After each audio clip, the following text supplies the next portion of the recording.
Welcome to the Deep Dive. We're diving into something today that's really interesting, something you might not have considered before. The surprisingly strong connection between the NBA and Hollywood. Yeah. We're not just talking about a few familiar faces popping up in movies either. Right. It's like a whole pathway for these super talented athletes to, branch out and get creative in a different way. Right. And we know you guys love to get, a really good grasp on a subject quickly. So we've pulled together a ton of information for you. We really have. We've got stuff from IMDb, of course, all the details there. And then we've got some cool analysis pieces from CBR, the Sportster, even perspectives from around the world. Times of India, there's Solzi at the Movies, Sportskeeda, the Copyright Alliance, even a really interesting Reddit thread that we dug into. We want to bring it all together and give you the most interesting stuff from all of that. That's awesome. And what's crazy is it's not just they show up for a quick second in a movie, No, not at all. We're talking major roles, recurring characters on popular shows. Even some of these players are taking charge behind the scenes as producers, actually shaping how entertainment works. Yeah, absolutely. Like changing the whole game. All right, so let's rewind a little bit to get a sense of how this whole thing got going. Let's look at some of those earlier examples. Okay, so something that's really interesting when we look back is Jamal Wilkes. He had a leading role in a film called Cornbread, Earl and Me back in 1971. Wow. Yeah, and this wasn't your typical sports movie either. It was a serious film. It tackled things like systemic racism and police brutality, really powerful stuff for the time. It makes you think about how even way back then, NBA players were trying to do more than just entertain, right? They were using their platform to talk about important issues. Yeah, totally. It's like they recognized their influence and decided to use it for something meaningful. Yeah. Now, fast forward a few decades, you get to something that was absolutely huge. Michael Jordan, starring as himself in Space Jam in 1996. I mean, the premise alone is wild, right? MJ is retired from the NBA, and suddenly he's recruited by Bugs Bunny and the Looney Tunes to win a basketball game. Against aliens. To save their world, no less. Yeah, against aliens to save the world. It was such a crazy mix of animation and live action. Oh, totally. And Space Jam wasn't just a movie, it was like a phenomenon. Everyone was talking about it, everyone was wearing the merch, and thinking about the impact it had, it really kind of solidified the idea that athletes could be big in Hollywood. It proved there was this massive crossover appeal. And it wasn't just Jordan either. You had Charles Barkley, Patrick Ewing, Larry Bird, all these big names from the NBA making cameos. So true. It was like the who's who of basketball royalty on the big screen. It really brought that connection between basketball and Hollywood into the spotlight. Absolutely. And let's not forget, even later on, you have him in the Last Dance documentary and then the remake, Space Jam, A New Legacy. So that connection to Hollywood, it's been going on for decades. Oh, yeah, definitely.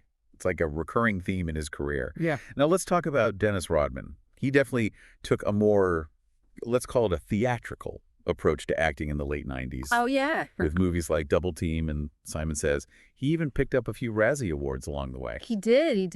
It makes you wonder how much his very public, often controversial persona on the court played into those choices. Right. It's an interesting question. I mean, Rodman was so unique, such an individual, both on and off the court.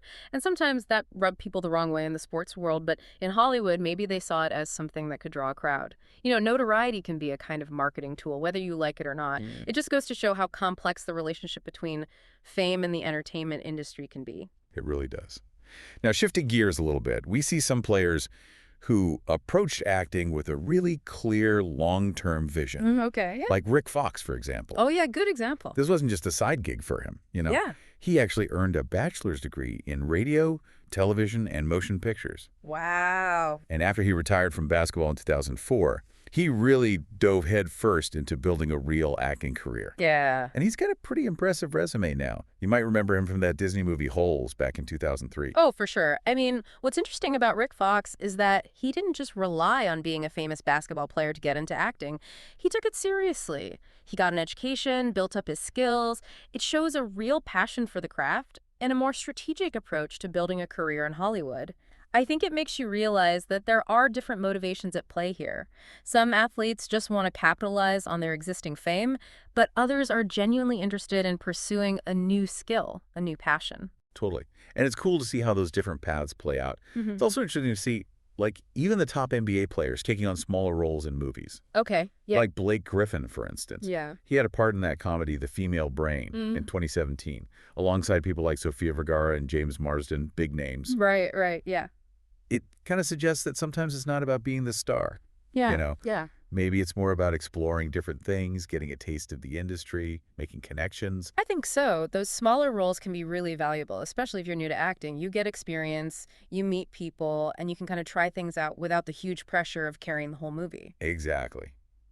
And you never know what doors it might open. Speaking of charisma and versatility, Okay. we can't forget about Kareem Abdul-Jabbar. Yeah. This guy had some really iconic roles early on, like co-starring with Bruce Lee in Game of Death way back in 1972. Oh, wow, yeah. And then that unforgettable part as the co-pilot in Airplane in 1980. I mean, that's some serious range right there. Totally. And a great sense of humor, being able to laugh at himself like that. Yeah. And it wasn't just those early big roles. He kept popping up on popular TV shows like Full House and Fresh Prince of Bel-Air. Yeah. It's like he really enjoyed acting and made it a part of his life for decades. It definitely wasn't just a quick cash-in on his basketball fame. He was engaged with it for the long haul. All right, now let's switch gears to a current NBA star who's making waves in a totally different creative space. Okay. Damian Lillard. Obviously, he's amazing on the court, but he's also a really respected and successful rapper. Yeah, Dame D-O-L-L-A. Exactly, Dame D-O-L-L-A.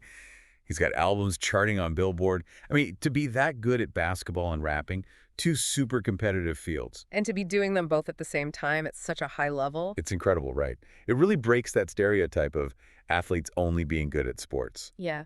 It really shows how multi-talented these guys can be. Like, their creative passions can go way beyond the basketball court. Now, we've got John Sally, who a lot of people remember as a key player on those Detroit Pistons championship teams. Oh, yeah, the bad boys. He found a nice little spot for himself in Hollywood, too, most notably as Fletcher, the tech guy, in Bad Boys with Will Smith in 1995. Yeah. And it wasn't just a one-time thing. He came back for the sequel Bad Boys 2, and even a TV series that spun off from the movies. To have a recurring role in a successful franchise like that, it shows real staying power. Totally.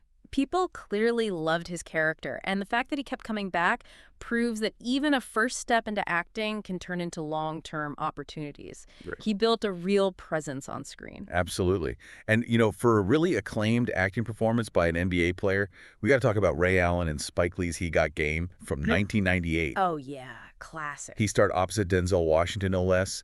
He played Jesus Shuttlesworth, this high school basketball prodigy everyone wants to recruit. High stake. Yeah, high stakes. And his dad is in prison, and he's offered parole if he can convince his son to play for the governor's alma mater. Allen's performance was actually praised by critics, too. They said it was really nuanced and powerful. That's a really important example. It wasn't just a cameo or playing himself. He took on a serious dramatic role and really delivered. It shows that these athletes can excel in challenging roles if they put the work in. Okay, so shifting gears a little bit. We see guys like Kevin Durant exploring different creative avenues. Okay, yeah.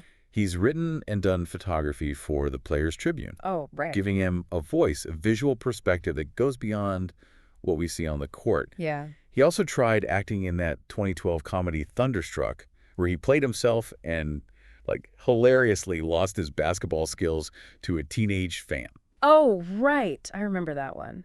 I think his involvement with the Players Tribune is really significant. It's about athletes taking control of their own stories, and connecting with fans directly through different kinds of media. And Thunderstruck, even though it wasn't a huge hit, it still shows how NBA stars are willing to experiment with different aspects of the entertainment world. For sure. Now, we can't talk about NBA players in Hollywood without mentioning Shaq. Shaq has made his mark on the big screen for sure, with roles in Blue Chips, the maybe not so critically acclaimed Kazam and Steel. Kazam might not be a cinematic masterpiece, but you could see his charisma shine in Blue Chips. And he's done some funny cameos in films like Jack and Jill and Scary Movie 4, plus voice work in animated movies like The Lego Movie and The Smurfs 2. He's got this big, fun personality that seems to work across different genres. He really does. Shaq's career in entertainment shows how a big personality, and let's be honest, that name recognition can open doors to a lot of different opportunities.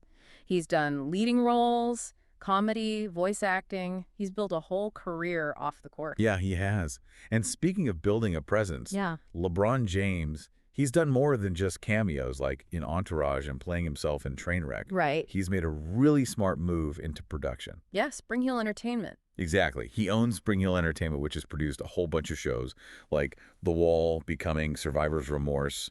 It shows he's really serious about creating content. And of course, he took on the lead role in Space Jam, A New Legacy. Yeah, which, as we mentioned before, got some mixed reviews. Yeah, people had different opinions on that one. But LeBron's move with Spring Hill Entertainment, that's a big deal. Yeah. It's not just about being in front of the camera anymore. It's about having real power to decide what stories get told, what projects get made. It's a whole different level of influence in the industry. Absolutely. Yeah. And it speaks to this larger trend of NBA players making cameos in movies. I mean, on top of the ones we've already talked about, there's Marquise Johnson in White Men Can't Jump, and Blue Chips, Lamar Odom and Van Wilder, and Jack and Jill. Larry Bird, also in Space Jam and Blue Chips, Darius Miles in The Perfect Score, and Van Wilder. Muggsy Bogues, he was in Space Jam with Jordan and even in Curb Your Enthusiasm. Oh, yeah, Muggsy. Charles Barkley in Space Jam and Vince Carter in Like Mike. Studios clearly see the value in these little surprises, you know? Oh, yeah, for sure. It's a great way to get people talking about a movie, and it's just fun for the audience. Totally. And it could be a win-win for both the movie and the athlete. It keeps them both in the public eye. Right. And those cameos are like a clever marketing strategy. You tap into the athlete's fan base and create these memorable moments that people want to share. It's cross-promotion that benefits everyone involved. For sure. And as we've seen, the move into production is a really significant step. It is. LeBron's Spring Hill Entertainment is a great example of that growing influence. We've also got Kevin Garnett involved in producing that documentary, Kevin Garnett, Anything is Possible. And Dwayne Wade has his own production company, 59th and Prairie Entertainment, which has created projects like D-Wade, Life Unexpected, and the series Legacy. So they're not just acting in stuff, they're creating it, shaping it. That's a whole other level of empowerment. I agree. That move into production shows a deeper understanding of the entertainment industry and a desire to have a lasting impact. It's about controlling the narrative and creating opportunities for themselves and for others. So zooming out and looking at the big picture, it's clear that players like LeBron James, Shaquille O'Neal, Ray Allen, Kevin Garnett, and Mark Johnson, and so many others have really carved out successful paths in Hollywood. It's not just a fad. It's a real trend with some serious success stories. And it highlights that these guys are more than just athletes. They have diverse talents and interests, and Hollywood gives them a platform to explore those passions and connect with people in new ways. It's interesting how this relates back to that Reddit discussion we were talking about earlier about NBA players who became superstars after they turned 30. Yeah, Steve Nash, right? Exactly. Steve Nash was a big one that came up. It makes you think about how careers can evolve in unexpected ways, how people can find success and influence later in life, whether it's in basketball or in something totally different like entertainment. Yeah, there are definitely parallels there. It makes you think that the skills you develop in pro sports, the discipline, the resilience, the ability to adapt, maybe those things translate well to other fields, even if it's not an obvious connection at first. All right, so as we wrap up this deep dive, it's pretty clear that the journey from the NBA to Hollywood is a wild ride with a ton of variety. It reflects the many talents of these amazing athletes. We've seen everything from those fun little cameos to serious, critically acclaimed roles, and even the big behind-the-scenes moves that shape the entertainment we all enjoy. And that brings us to a final thought for you to chew on. What are the specific skills and experiences that these guys gain in the super competitive world of professional basketball that might help them succeed in Hollywood? Is it just fame and athleticism, or is there something more? It's a great question, something to think about. And if you found this whole exploration of the NBA's influence on Hollywood interesting, maybe you'd also enjoy looking into other athletes who've made big career changes into creative fields. There are some really cool stories out there. Yeah, totally. Thanks for diving deep with us. Thanks for listening. We'll catch you next time.